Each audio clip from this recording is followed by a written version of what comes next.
आज की बड़ी सुंदर कथा है। आइए देखते कि महाभारत कैसे हुआ, महाराज परीक्षित का जन्म कैसे हुआ और उन्हें श्राप क्यों लगा।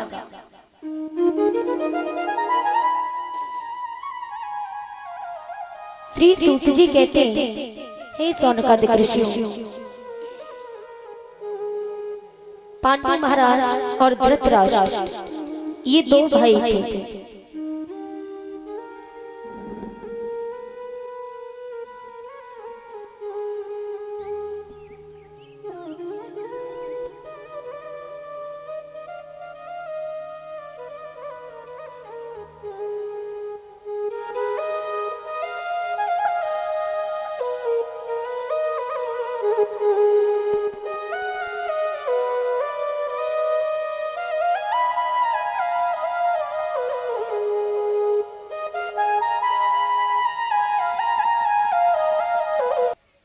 पांडु महाराज और धृतराष्ट्र ये दो भाई थे। पांडु महाराज के 5 पुत्र थे, 5 पांडव, भीम, युधिष्ठिर, नकुल, सहदेव, अर्जुन। ये 5 पुत्र पांडु महाराज के थे और धृतराष्ट्र के 100 पुत्र थे। धृतराष्ट्र बचपन से अंधे थे, नेत्रहीन थे, इन्हें दिखाई नहीं देता था। ये बचपन से अंधे थे और इनके 100 पुत्र थे। उनमें से एक पुत्र का नाम था दुर्योधन।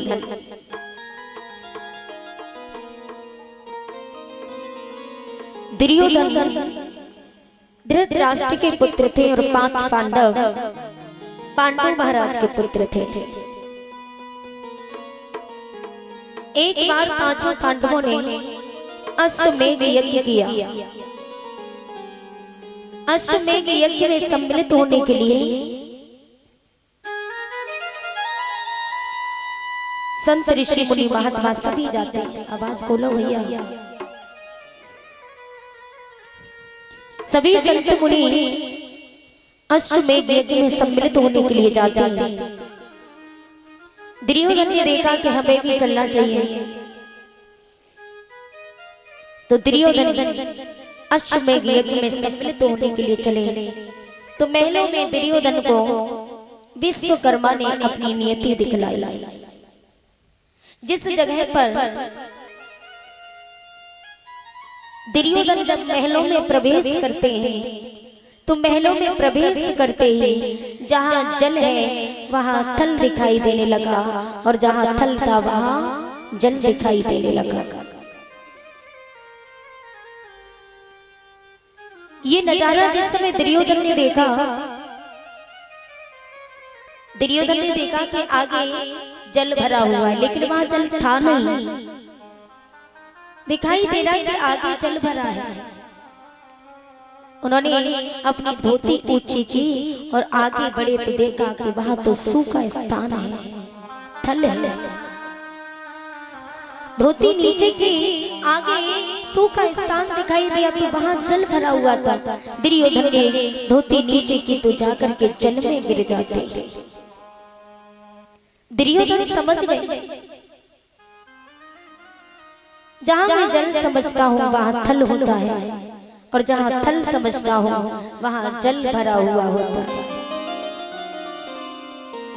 दुर्योधन ये बात समझ जाते।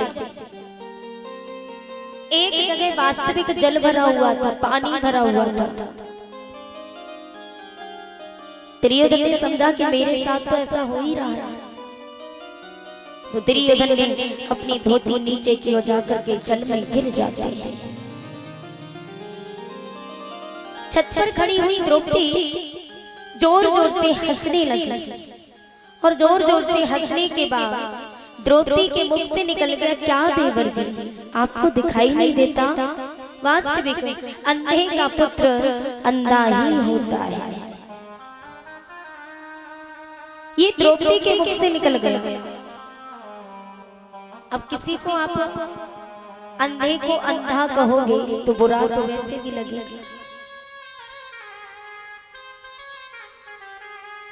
दुर्योधन से द्रौपदी ने कहा कि अंधे का पुत्र अंधा ही होता है। ये बात दुर्योधन को लग जाती है प्यारे।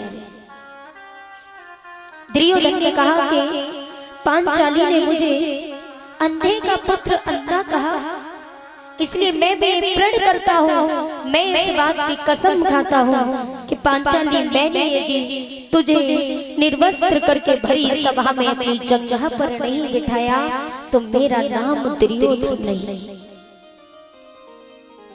ये प्रण कर लिया,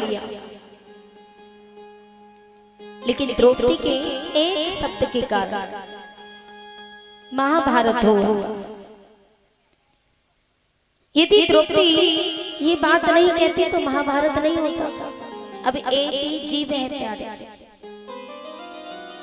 ये जो मांस की जीव है ना, जिसके अंदर एक भी हड्डी नहीं है, एक भी, फिर भी ये इतना चलती है।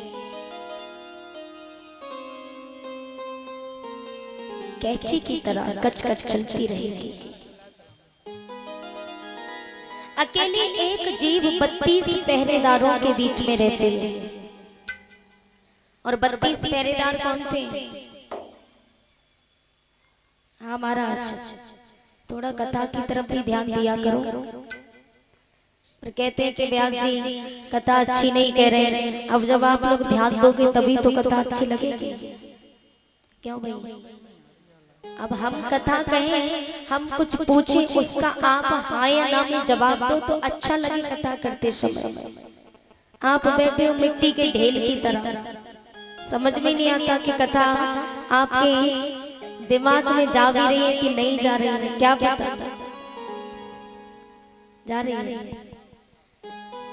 अच्छी बात है, क्योंकि अब हम कथा सुनाते रहे और आपको भी कुछ समझ में ना आए तो हमारा कथा सुनाना बेकार है, व्यर्थ है।